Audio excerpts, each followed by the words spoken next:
Chris Hensley is a registered representative of Cambridge Investment Research, Inc., a broker-dealer member of FINRA SIPC, investment advisor representative of Cambridge Investment Research Advisors, Inc., a registered investment advisor. Cambridge and Houston First Financial Group are not affiliated.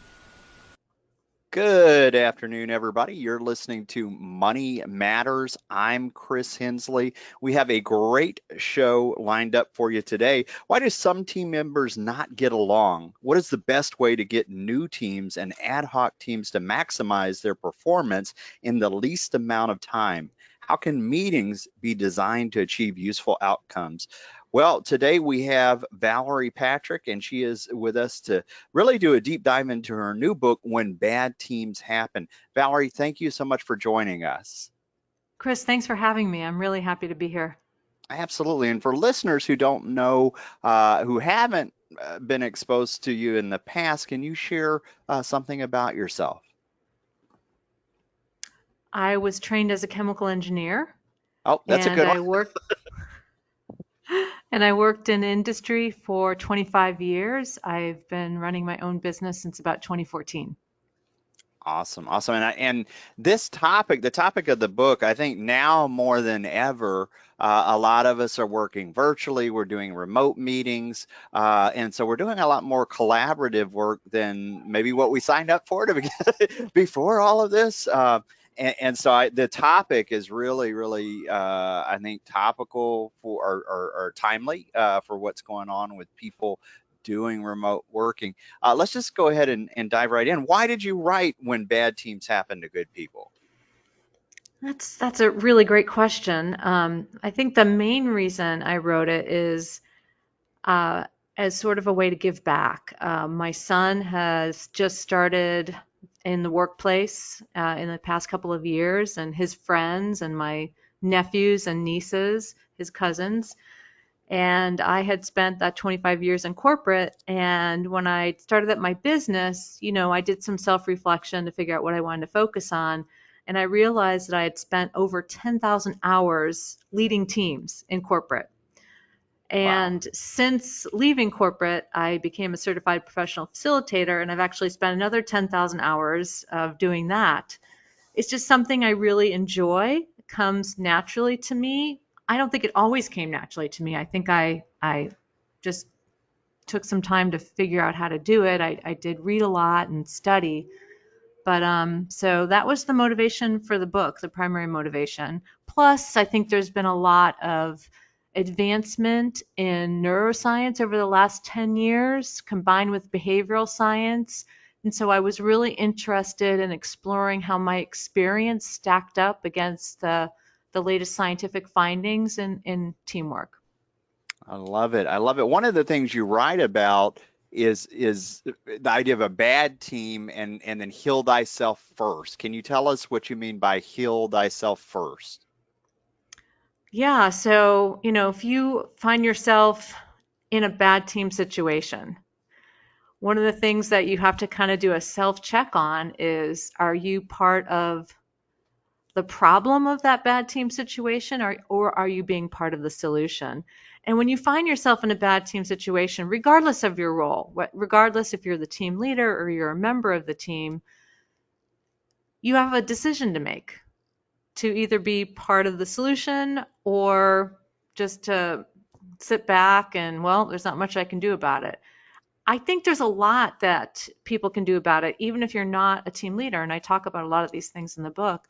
But Heal Thyself is about, you really have to be on the top of your game to bring your best to a team, whether you're a leader, whether you're a participant.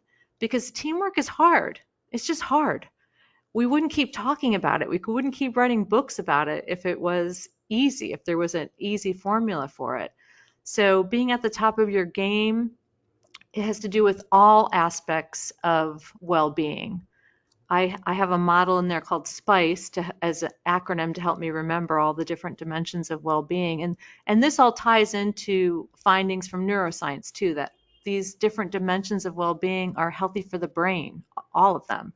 So social well-being, physical well-being, intangible well-being, cognitive well-being, emotional well-being. These are all important to be able to bring your best self to a team situation and to work in general. I love it. I love it. That covers a little bit of everything, which we're seeing at either whether you're the team leader or whether you're a team member. We're seeing all of these different aspects come up. Um, Tell me a little bit about what you write, self-awareness for the will to endure bad teams. Tell us about that. Yeah, so as I mentioned earlier, a team, it's hard. Teamwork is hard. And so when you're faced with that decision, you find yourself on a bad team, whether you're the leader, you're a participant, you're faced with that decision, am I going to engage and fix this situation or not? And in order to engage and fix that situation, you need some resilience and you need some motivation, because you're going to put yourself out there and you could get hurt, emotionally. And you could make some mistakes because you're going to try some things and kind of see what works. So that self-awareness piece can help with the motivation to take that step, to decide to do something about it. And, motivation to get involved in a team comes from really, really having a good understanding of how that team helps you be more of the kind of person that you want to be.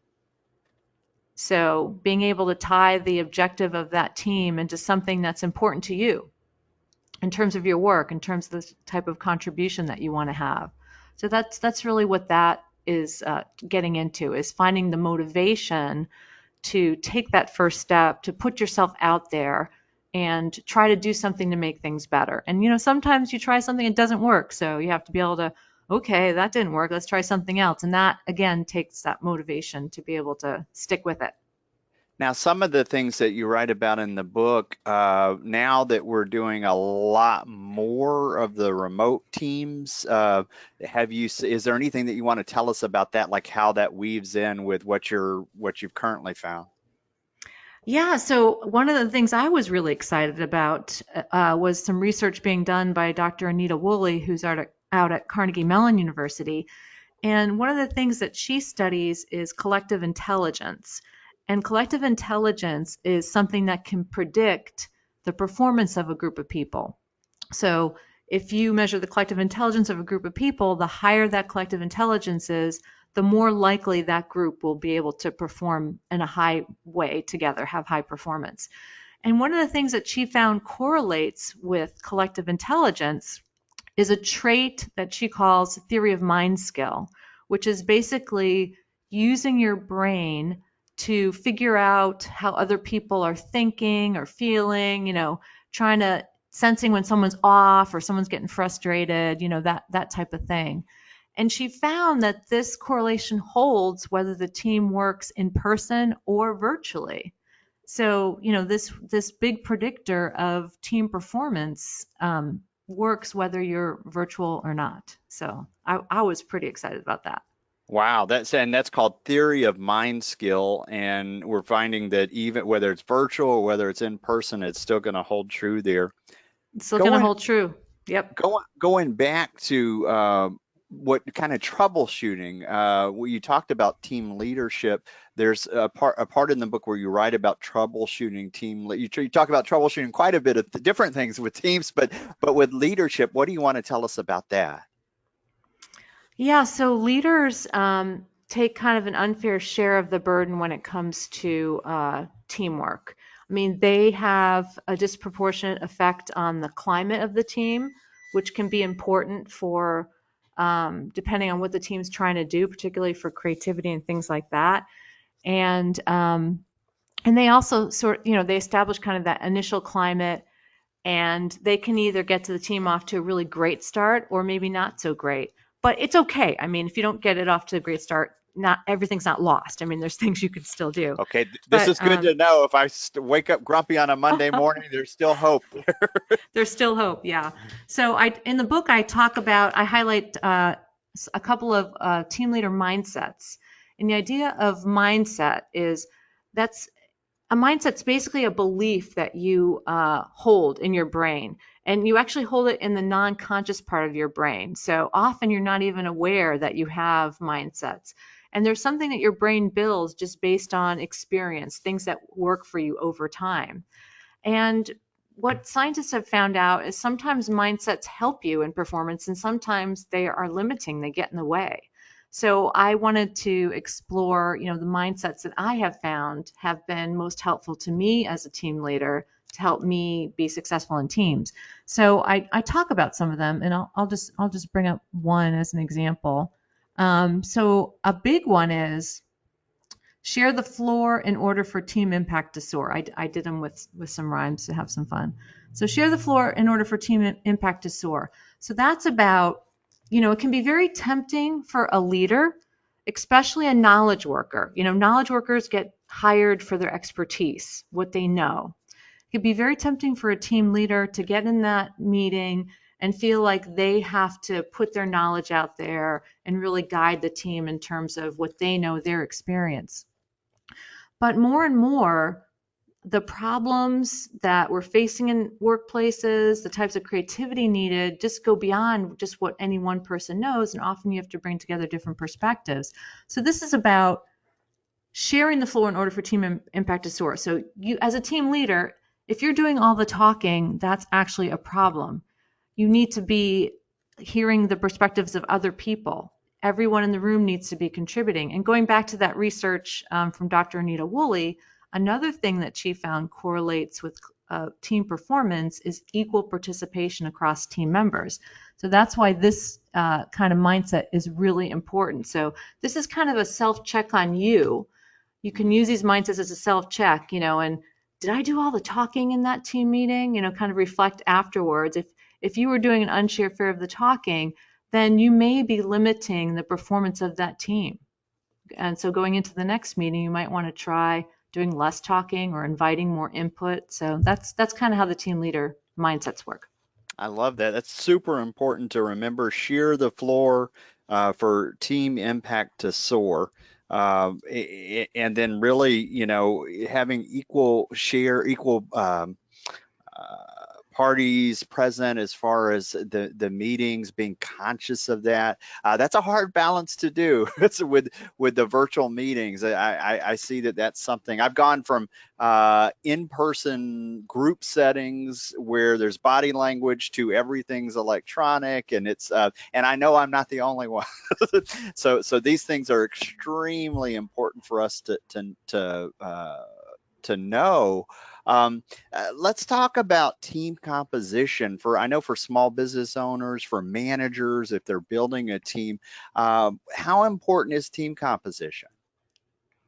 Well, team composition can be really important, and some fairly recent research found that a more diverse team is actually smarter than a more homogeneous team. And they found this was the case in terms of decision making. So more diverse teams actually make better decisions and have higher creativity than more homogeneous teams. And but the trick is that the only way you get that benefit of the diversity, and I'm talking about all types of diversity, visible diversity as well as invisible diversity, different expertise, perspectives, that kind of thing. But in order to get the benefit of the diversity present on that team, you have to include all the different perspectives.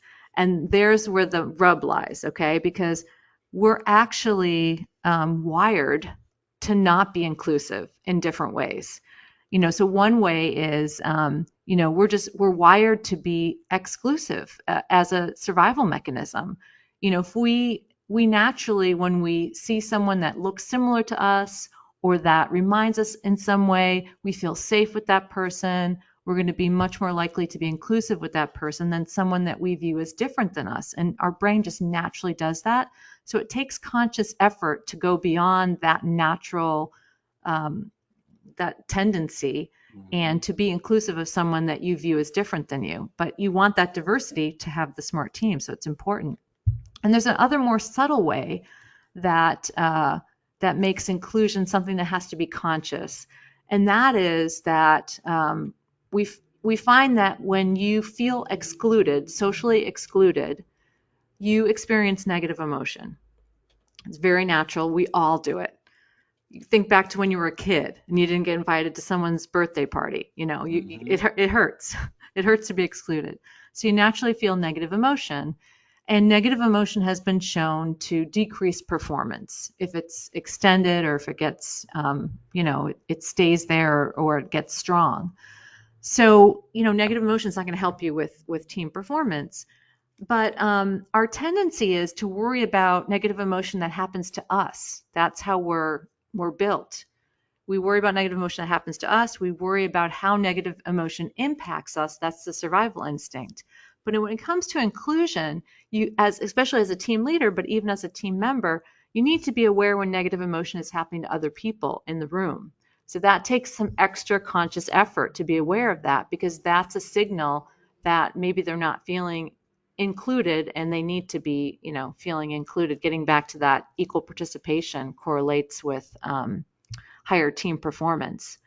So, but you asked specifically about team composition. So you want that diversity, but you don't want diversity just for the sake of diversity. You want to make sure that the type of diversity you have on the team is in service of what that team needs to do, is in service of the objectives of that team, the charter of that team.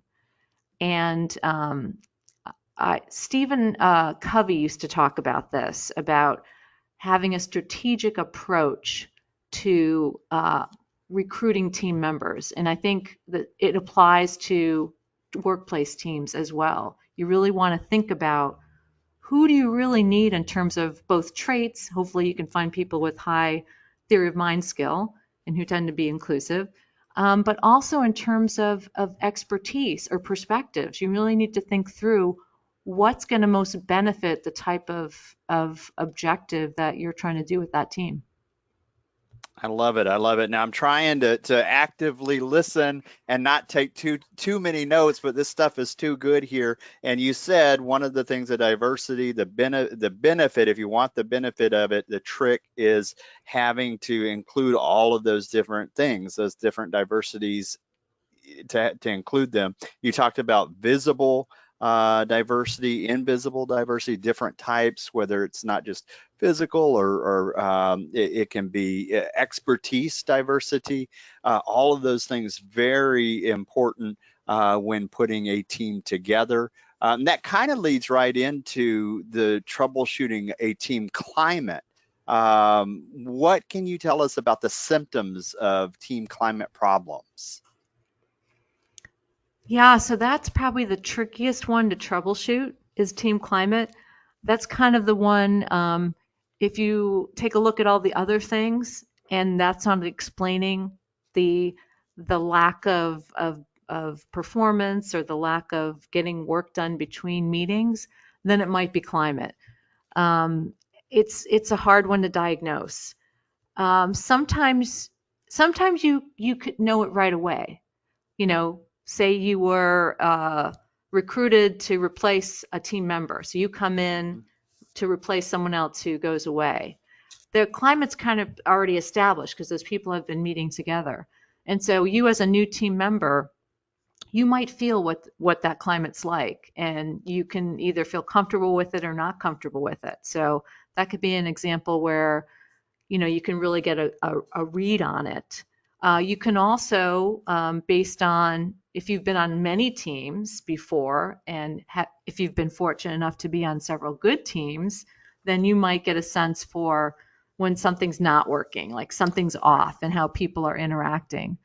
But there are lots of tools available to just make sure that's not a problem for you. You can do like a climate assessment and have the team members fill out simple surveys just to test some of the important aspects of climate and just see where you're at. So that's, I think, the best way to diagnose it and see where you might need some work.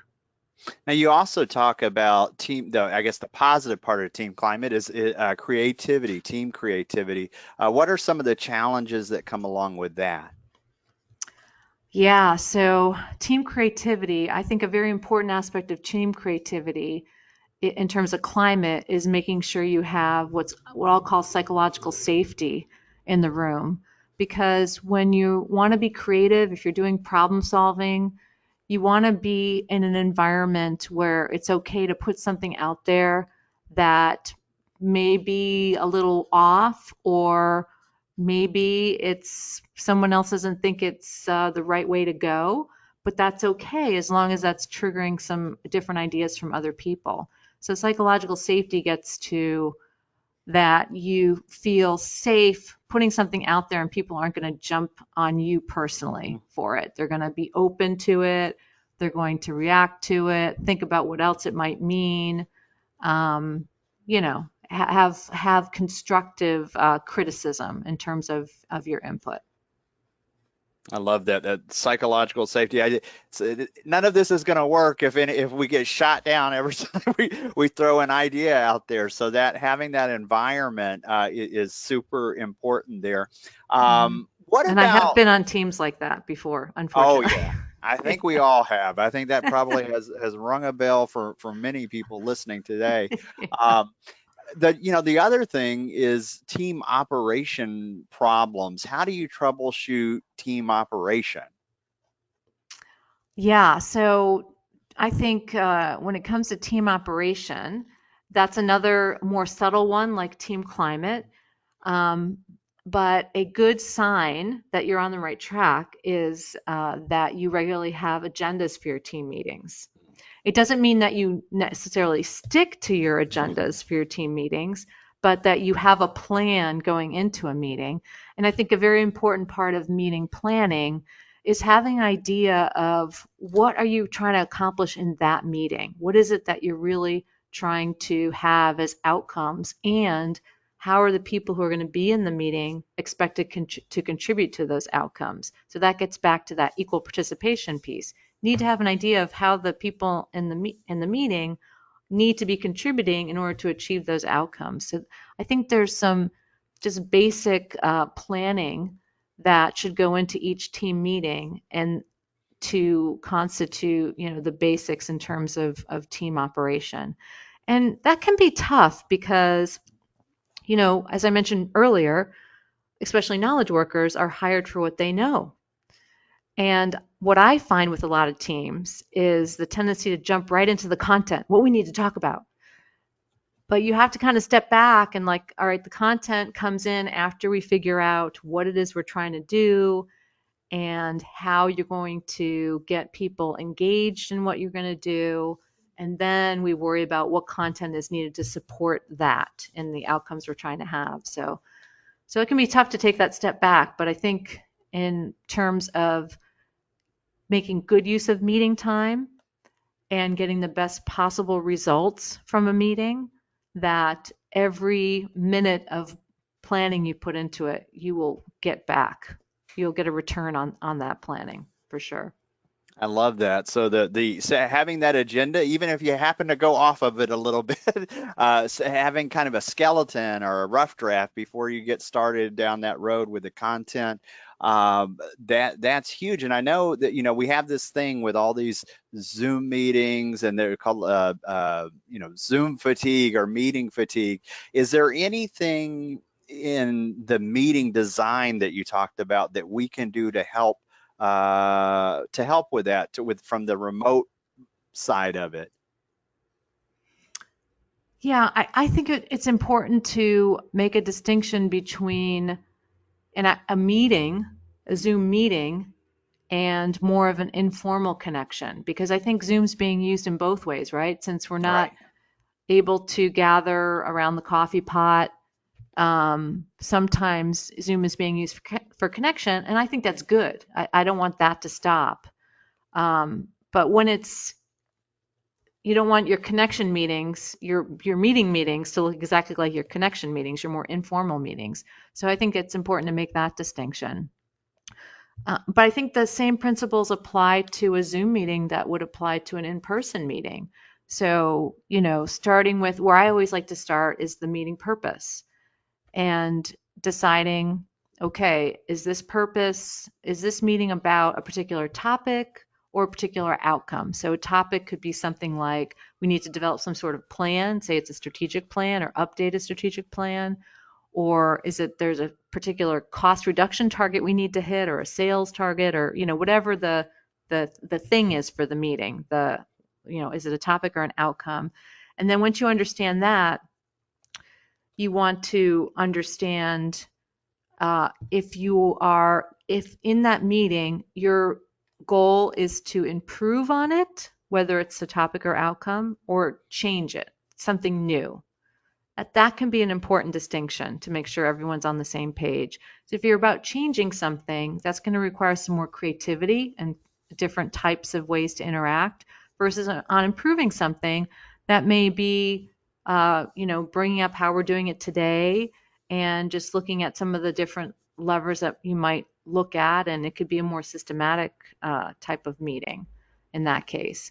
And then the other part of the process of the purpose, other than what is it, a topic or an outcome? Are you improving? Are you changing? The last piece is, okay, if we do this, what's it going to actually enable us to do? Either us or people outside the meeting.